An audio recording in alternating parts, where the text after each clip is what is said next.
चलो guys, royal retreat पहुंचे थे हम लोग।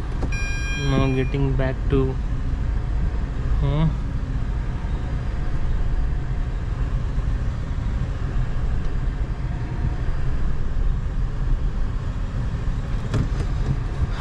यूपीएससी प्रिपरेशन चालू कर लेते हैं। 1 minute hold low.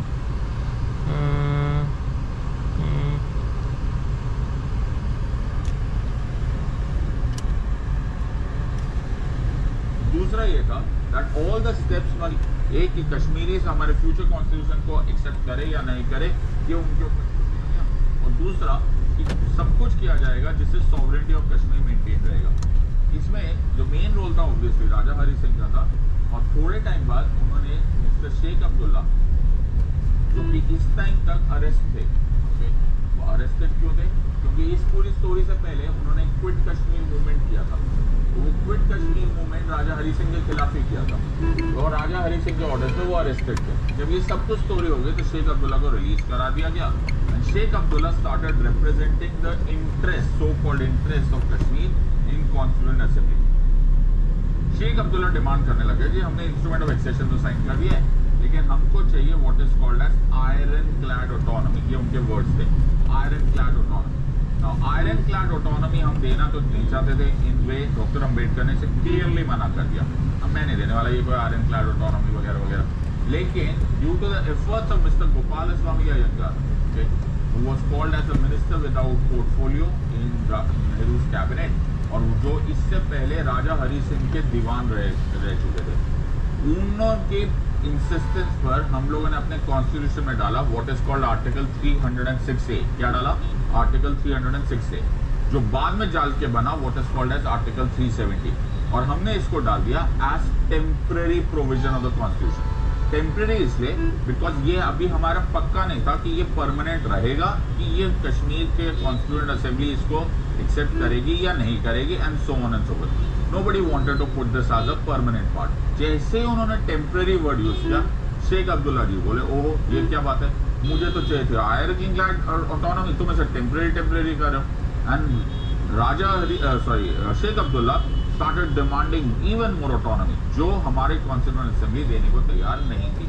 The story went on this part, but article 370 आ गया। आर्टिकल 370 क्या प्रोवाइड करता है कि यूनियन सिवाय defence, foreign affairs, finance and communication, मैंने क्या बोला? सिवाय defence, foreign affairs, finance and communication, in 4 subjects को छोड़ के बाकी किसी भी सब्जेक्ट मैटर पे जम्मू एंड कश्मीर स्टेट के लॉज नहीं बना सकता।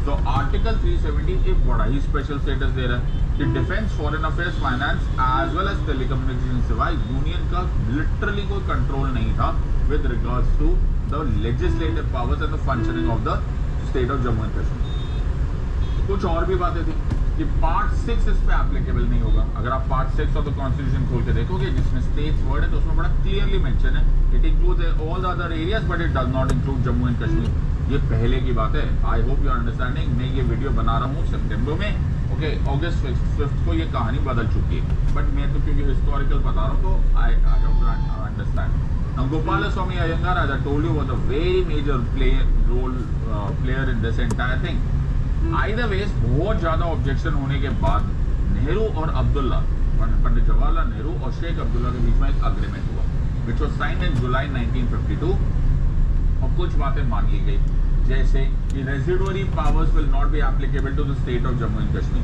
ओके, जब नेहरू अब्दुल्ला एग्रीमेंट हुआ उसके बावजूद Sheikh Abdullah continuously started demanding कि हमारे साथ धोखा हुआ है etcetera etcetera, and we should get out of India and so on so forth.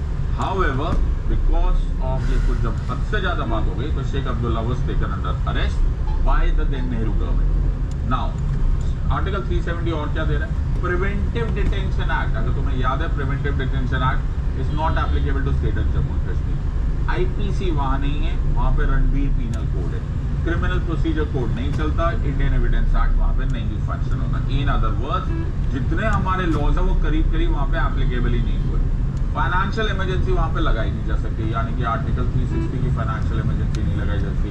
तो constitutional machinery of the state हमारा या इंडिया के कॉन्स्टिट्यूशन ऑफ इंडिया के अनुसार नहीं चलेगा, वहां का अपना ही डेफिनेशन होगा कि constitution machinery of the state function कर रही है या नहीं फंक्शन कर रही है।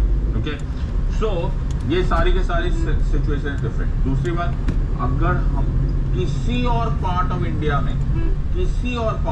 में कॉन्स्टिट्यूशन मशीनरी नहीं वर्क करती, या फिर हम बोलते हैं state government is not working in accordance with the constitution, तो हम क्या लगा देते हैं? Presidents rule, article 356। लेकिन कश्मीर में ऐसा नहीं होता था। कश्मीर में पहले आप लगाओगे सेक्शन 92 का गवर्नेंस रूल, जो कि कम से कम 6 महीना लगेगा। 6 महीने बाद फिर से चेक किया जाएगा कि स्टेटस है या नहीं है। वो सेम स्टेटस होगा तो ही तुम प्रेसिडेंट रूल लगा सकते हो। सर सब कुछ ही विचित्र है, सब कुछ ही अलग है माय फ्रेंड्स। स्पेशल स्टेटस इसी को बोलते हैं। ओके, उनका अपना फ्लैग है, हाँ, उनका अपना कॉन्स्टिट्यूशन था। Okay, they can make their own constitution, they can make their own flag. I hope you are understanding. ये अपने आप में बड़ा ही स्ट्रेंज सिचुएशन है। ओके, दूसरी बात, fundamental duties, I hope you remember part 4A of the constitution. Okay, ये वहां पर फंक्शन नहीं करेगा, DPSP फंक्शन नहीं करेगा। हमारे कॉन्स्टिट्यूशन में राइट टू प्रॉपर्टी हमने आर्टिकल 19(1)(f रिपील कर दिया था by the 44th constitutional amendment act 1978। वहां पर अभी भी कंटिन्यू हो रहा है। Are you understanding? And article 35A pass कर दिया गया by a presidential notification. Presidential notification में ये पास कर दिया गया कि जम्मू एंड कश्मीर के सिटीजन्स के पास स्पेशल राइट्स होंगे with regards to property and residence. In other words, बाकी इंडियंस